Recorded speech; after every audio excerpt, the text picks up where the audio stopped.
l'information du jour concernant la conduite de la guerre. Parce que, et là, c'est quand même, on est sur l'essentiel, ces documents avaient révélé à quel point les Américains étaient conscients des pénuries de munitions ukrainiennes. On l'a mis en évidence ici même. Et bien voilà que les Ukrainiens, d'une certaine manière, le confirment. Kiev annonce le report de sa grande contre-offensive qui était prévue pour le printemps. Voici les indispensables avec Quentin Bérichel.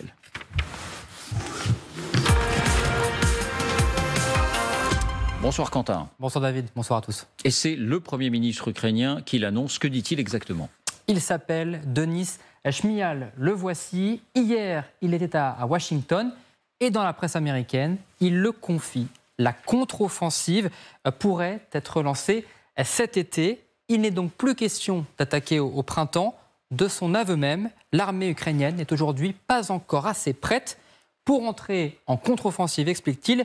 Il faut être à 100% et même plus que ça. Alors, ce que ça signifie, c'est que c'est bien lié à une pénurie de munitions. Enfin, c'est ce qu'on comprend. Oui, soyons clairs, ce n'est pas une question d'hommes. Depuis des mois, les soldats ukrainiens se préparent et beaucoup d'entre eux d'ailleurs sont déjà prêts. On vous montrait ces images avant-hier de ces soldats ukrainiens qui terminent leur formation ici en Grande-Bretagne, mais il y en a également en France. Non, ce qui manque encore et toujours, ce sont des munitions dans deux domaines particulièrement. D'abord, les défenses antiaériennes, on vous en parlait également sur ce plateau avant-hier, mais aussi de l'artillerie. Dans un article du Washington Post, les soldats d'une unité spécialisée disent compter le moindre obus tiré. Il y a quelques mois, explique-t-il, ils tiraient plus de 20 ou 30 obus par jour. Maintenant, ils tirent généralement 1 ou 2, voire aucun. Bon, ce nouveau délai, enfin ce délai tout court d'ailleurs, ce report n'est pas une bonne nouvelle pour les Ukrainiens, pour l'Ukraine. Non, parce que chaque jour, un peu plus, la Russie amplifie leur défense, améliore leur défense en prévision de cette contre-offensive. On parle là des tranchées qui s'allongent en arrière-ligne, des dents de dragon également installées un peu partout pour freiner la progression ukrainienne. Ces 3 ou 4 mois supplémentaires, Moscou pourrait bien sûr en tirer profit, sans compter sur la nouvelle vague d'enrôlement militaire mise en place hier en Russie. Alors vous restez avec nous Quentin, parce que dans un instant c'est vous qui allez nous dire qui est la taupe qui a donc sorti, qui a donc révélé ces documents classés confidentiels aux États-Unis. Mais d'abord, cette information, donc la contre-offensive repoussée, il faut se souvenir que c'est Kiev qui annonçait que cette contre-offensive aurait lieu à la mi-mai à peu près. Donc là, on est sur l'été. Ça veut dire qu'au minimum, c'est 1 mois et demi de report. 1 mois et demi, 2 mois, je vous voyais sourire, Dominique. Oui, Mariana ? À l'Ukraine, l'été commence le 1er juin. Oui. Ah bon ? Oui, voilà. C'est pas le même calendrier ? Et même quand on utilise le terme dans le sens administratif du terme. Donc quand on dit été en Ukraine, on veut vraiment dire le 1er juin ou pour le printemps, le 1er mars. Oui, Dominique ? Oui, non, je souriais parce que sur le plateau, pardonnez-moi, mais on le dit depuis un petit moment. On dit que l'offensive ne pouvait pas avoir lieu avant fin mai, début juin. Donc on est dans le créneau. Pourquoi ? Alors là, on explique que c'est pour des problèmes de munitions, mais pas seulement. C'est pour des problèmes de météo, c'est des problèmes d'agrégation des équipements. Je ne parle pas des munitions qui arrivent, bien sûr, en plus, mais des équipements. Des gens qui viennent d'être formés, parce qu'entre sortir d'un bus à Sandhurst et puis aller prendre des blindés qui ne sont pas encore arrivés et se former sur le terrain, ça prend un peu de temps tout ça. Donc il y a une logique à ce que l'offensive ne soit qu'à ce moment-là. Alors que un officiel ukrainien l'annonce à Washington en disant qu'on retarde, etc., alors que l'Ukraine l'annonçait depuis longtemps, mais raisonnablement, personne ne pensait que ça pourrait arriver au plus tôt avant la fin mai. Vous doutiez de ce qu'annonçait l'Ukraine à ce moment-là. Rappelons que c'était il y a 3 semaines ou 1 mois à peu près. Non, mais l'Ukraine parlait d'une offensive, elle n'a jamais parlé de chronologie. Elle disait... Si, c'est Podolyak, je crois, Mikhail Podolyak, qui avait dit il avait dit c'est dans 2 mois. Et on était à ce moment-là, si je ne m'abuse, au début du mois de mars. Non, mais moi, je vous ai déjà donné les critères, l'équipement, l'entraînement du personnel, les munitions et la logistique de façon globale et la météo. Or, la météo, aujourd'hui, quand on voit les images du terrain, c'est absolument impraticable. Donc, tout ceci amène forcément, moi je disais fin mai, début juin, à peu près dans ce créneau-là. Mais c'est vrai qu'il y a besoin... Je donne toujours la date qui a été donnée par l'Union européenne pour la livraison des obus de 155. C'est fin mai. Donc, sans obus de 155, 1 million d'obus de 155, il y en a besoin pour l'offensive. Donc, s'ils sont prêts fin mai, eh ben, ça donne un début juin pour une offensive. Donc, pour ça vous, me paraît assez logique, tout ça. Il y avait un peu de flou sur ce calendrier, il est précisé, mais ce n'est pas un réel report au sens premier du terme. François. Je suis d'accord avec tout ce que vient de dire Dominique Trinquant.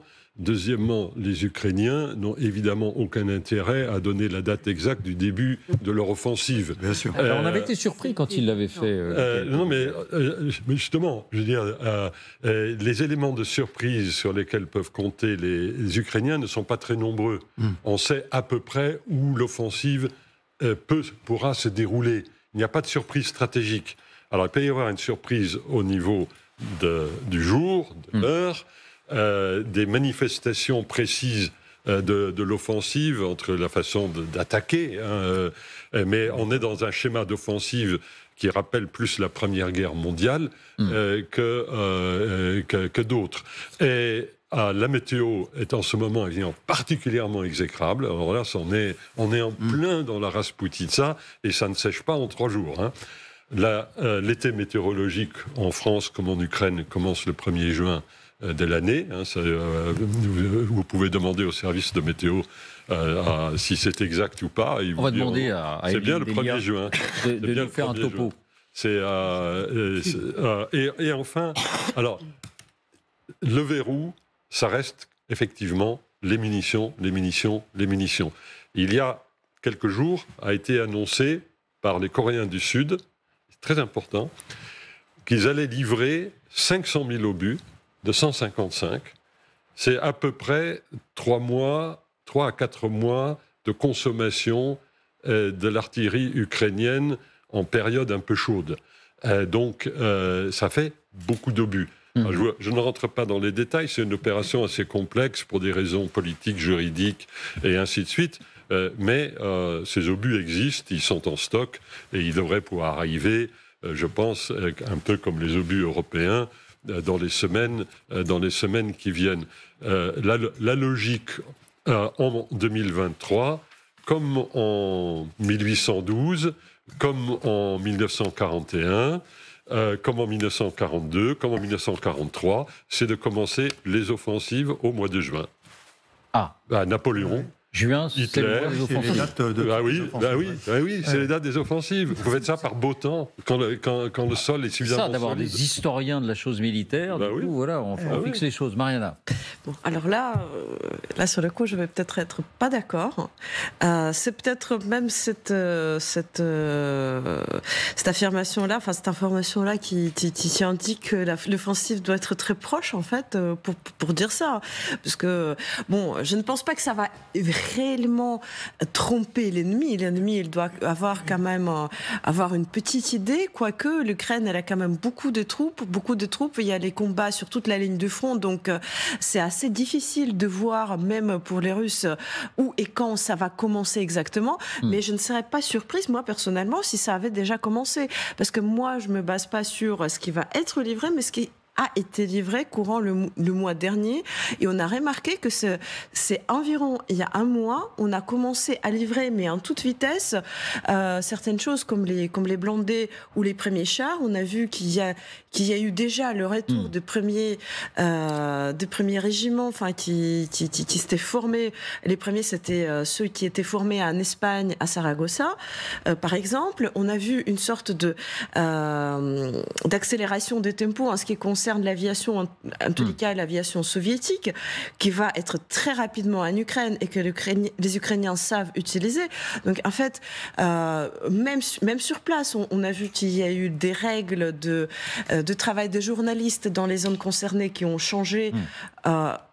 Miracle, il y a quelques Simplement, semaines. Mariana, dites-nous, vous avez votre famille est toujours en Ukraine. Est-ce que cette contre-offensive, elle est dans les pensées des Ukrainiens? C'est-à-dire, est-ce qu'ils se disent, voilà, ça va arriver et on a tout ça en tête? Et c'est même l'un des arguments vraiment principaux pour moi qui me dit que l'offensive est quand même proche, parce que cette offensive était promise depuis si longtemps que c'est devenu quasiment une sorte de mème ukrainien. Vous savez, il y a une phrase très célèbre de la série américaine Le Jeu des Trônes, l'hiver arrive. En Ukraine, c'est le Jeu des Trônes. Oui, Game of Thrones. Et en Ukraine, c'est devenu un mème. Le printemps arrive. Donc, l'offensive du printemps arrive. Je ne pense pas, même politiquement, que la présidence peut se permettre d'aller plus loin que le, je ne sais pas, 29, 30 mai. Ça, c'est pas rassurant. Alors, oui, ça, c'est pas rassurant. Le cas. Parce que si les décisions militaires sont basées sur le calendrier politique, j'ai de très grandes craintes pour le sort de l'offensive, qui va être très dur, qui va être très difficile. Et là-dessus, les Ukrainiens, le haut commandement ukrainien est parfaitement clair. Il ne présente pas ça du tout comme une promenade de santé. Alors attention, quand même, on a déjà parlé longuement sur l'offensive à venir. Par ailleurs, on en parle depuis quoi ? Quasiment, peut-être depuis décembre, finalement. On en parle pour être... On en parle depuis février. Mais ça, peu importe. On a annoncé ici la contre-offensive ukrainienne en février. Ce que je veux dire, ce n'est pas quelque chose qui est improvisé par le gouvernement ukrainien pour plaire à la population.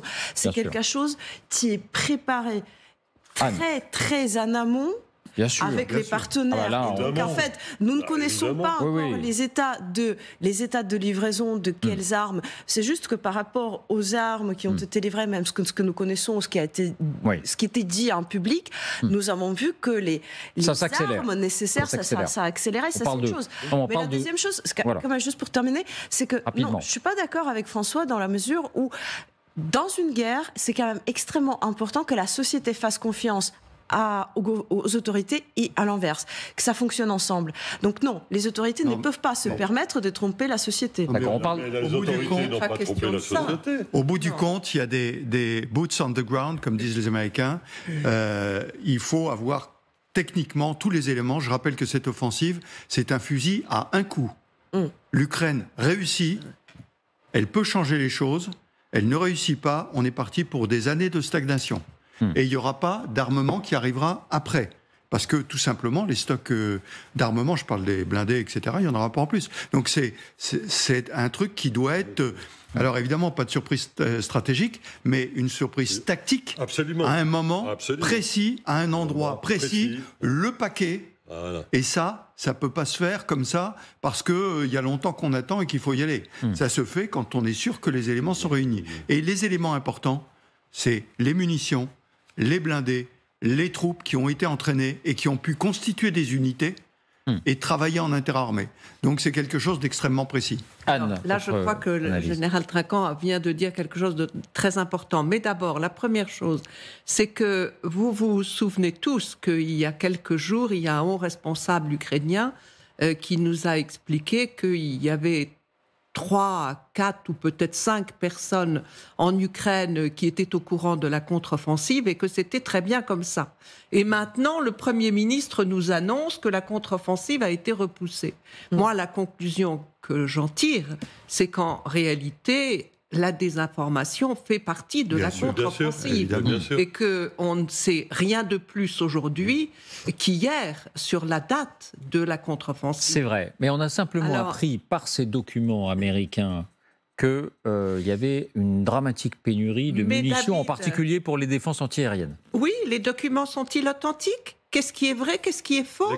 Vous savez, on a des informations en pagaille. Mais ces informations, encore faut-il les croire. C'est vrai, mais le Pentagone et la Maison-Blanche semblent prendre l'affaire très au sérieux. Alors, David, si je puis me permettre là-dessus, dans ces documents dont on va parler dans quelques instants, il y en a certains qui sont authentiquement authentiques, si je puis dire. Il y en a qui sont authentiquement retravaillés par les Russes. Et puis il y en a qui sont faux. Vous avez les 3 catégories. Et je ne sais pas faire la différence, sauf exception, pour l'instant, entre les 3 catégories. catégorie. Lorsque les documents annoncent qu'il y a eu, je ne sais plus combien, 60 000 soldats ukrainiens qui ont été tués et seulement 15 000 Russes, ça, vous savez que le document est faux. Il a été trafiqué. Il a été trafiqué. Parce qu'il circulait depuis un mois. Voilà.